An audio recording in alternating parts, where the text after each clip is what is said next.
네, 주안의 만나 7월 23일 수요일 묵상을 함께 나오도록 하겠습니다. 오늘 말씀은 요한계시록 15장 1절에서 8절까지의 말씀으로요. 일곱 재앙과 유리바다의 노래라고 하는 제목으로 함께 묵상을 나누도록 하겠습니다. 자, 오늘 본문에서는 이제 일곱 번째 재앙이 마지막으로 소개가 됩니다. 이 재앙과 함께 소개되는 모세의 노래를 통하여서 우리는 출애굽 이야기가 동일한 구원의 그 성격들을 또 함께 이렇게 비교해서 보도록 하겠습니다. 출애굽의 이야기를 보면 모세의 노래가 나옵니다. 출애굽기 15장에 보면 노예 생활에서 탈출을 이제 홍해를 건넌 이 이스라엘 백성들이 하나님의 구원에 대한 내용들을 찬양을 해요. 모세와 함께 이스라엘 백성들이 함께 그 찬양을 부르는 장면이 나옵니다. 이스라엘이 자신들을 압제하였던 그 애굽의 세력들이 있었습니다. 비록 자기의 힘으로는 그들에게서 나올 수가 없었죠. 하지만 하나님의 능력과 하나님의 은혜로 모든 것들을 이기게 된 것, 하나님께서 이기게 하신 것을 노래하는 것입니다. 자, 하나님께서 주도적으로 이루신 구원에 대한 노래는 요한계시록에서도 계속 이어집니다. 여기에서 보면 출애굽에서 한 노래는 애굽에 내려진 심판이 이제 홍해에서까지 완전히 마무리가 된 것 이후에 불려진 노래라면, 요한이 이렇게 보고 있는 것은 아직 완성이 되지 않았어요. 아직 일곱 재앙이 내려지기 전에 노래가 불려지고 있습니다.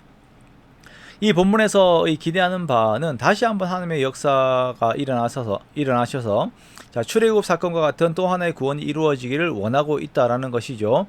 하지만 이것이 단순히 그 마음의 염원처럼 바라고만 있다라고 하는 것이 아니라 그렇게 될 것을 믿고 있는 것입니다. 자, 1절에 보면 일곱 천사가 일곱 재앙을 준비하고 있습니다. 자, 이것이 마지막 재앙이며 하나님의 진노가 이것으로 마치게 됩니다. 이 진노가 땅과 불신자들에게는 마지막이 되겠지만 모든 악의 근원인 사탄과 그 졸개들에 대한 심판과 처벌은 아직 이제 남아있는 상황이에요. 자, 이 심판이 준비되고 있을 때에 유리 바다가에서 노래가 이렇게 들리게 되는 것입니다. 자, 요한이 보니까 불이 섞인 유리 바다와 같은 것이 있습니다. 자, 불이 섞인 유리 바다. 자, 이것은 불은 하나님의 거룩과 진노를 상징하는 것으로 소돔과 고모라에 내려진 불과 같이 곧 이게 땅에 던져질 것을 의미를 하는 것입니다. 이 불이 섞인 유리 바닷가에는 이긴 사람들이 이렇게 서 있는데요. 바닷가에요. 자, 이들은 세 가지를 이긴 사람들입니다. 짐승과 짐승의 우상과 그 이름의 수를 이긴 사람들이에요. 즉, 이들은 짐승의 우상에게 절하지 않고 그 표를 받지 않고 그러니까 삶에서의 안락한 생활들을 다 포기를 하면서 짐승을 이긴 사람들입니다. 이들은 정치와 종교, 경제적인 압박을 이기고 승리한 자들로서 검은고를 가지고 서서 하나님을 예배하는 노래를 부릅니다. 자, 이들의 노래가 모세의 노래와 어린 양의 노래다라고 이렇게 말씀을 하고 있지요.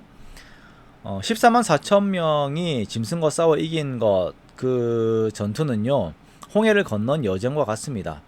즉, 하나님을 따라가다가 하나님께서 주신 승리를 겪은 거예요. 또 어린 양의 군대는 주께서 여시는 길을 따라서 악을 심판하고 승리를 겪고 그것을 노래하고 있는 것이죠.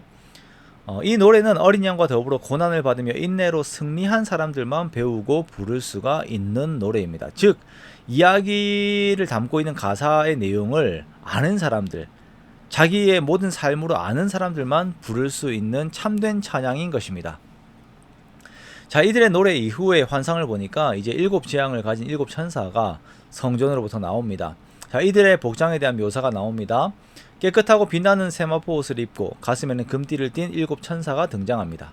이들의 모습은 예배를 위하여 단장하고 나온 것을 보여주는 것이에요.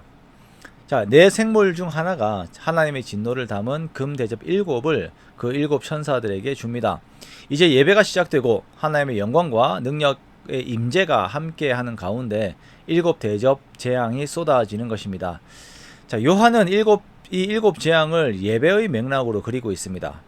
아직 완전한 구원이 이루어지진 않았지만, 구출되진 않았지만 하나님께서 과거 홍해에서 이기게 하신 그 행위들을 비추어 보아서 너무나도 확실하기 때문에 짐승을 이긴 자들이 유리 바닷가에서 믿음의 찬양을 올려드리는 모습이 있는 것입니다.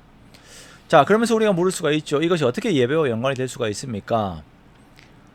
그리스도인들이 드리는 진정한 예배는 종말의 승리를 고대하고 그것을 완전하게 믿는 믿음 안에서 지금 그 앞날의 내용들까지 높이며 찬양하는 것입니다. 자, 우리의 예배는 과거를 되돌아보며 현재를 그 과거에 비추어 이해하고 미래의 승리를 고대하며 위를 올려다보면서 땅의 현실을 올바르게 이해하는 것이 되어야 합니다. 자, 우리의 예배는 과거, 현재, 미래가 통합되어서 시간 밖에 계신 하나님을 바라보며 모든 것을 초월하시는 하나님의 임재 안으로 들어가야 하는 것입니다. 아직 주어지지 않았지만 이미 받은 자답게 살아가는 것, 그것이 믿음의 삶이며 참된 예배자의 삶입니다. 자, 이 예언의 말씀을 받고 있는 교회들은 아직 오지 않은 하나님의 나라를 고대하고 있으면서도 이미 그 약속을 받은 자답게 살아가는 자들입니다. 이미 주어진 것처럼 찬양하며 예배하는 삶을 사는 것입니다. 우리의 신앙의 여정이 아직 진행 중이지만 이미 하나님의 모든 약속을 받은 자들처럼 하나님을 기뻐하고 찬양하는 우리가 되기를 원합니다. 그리고 약속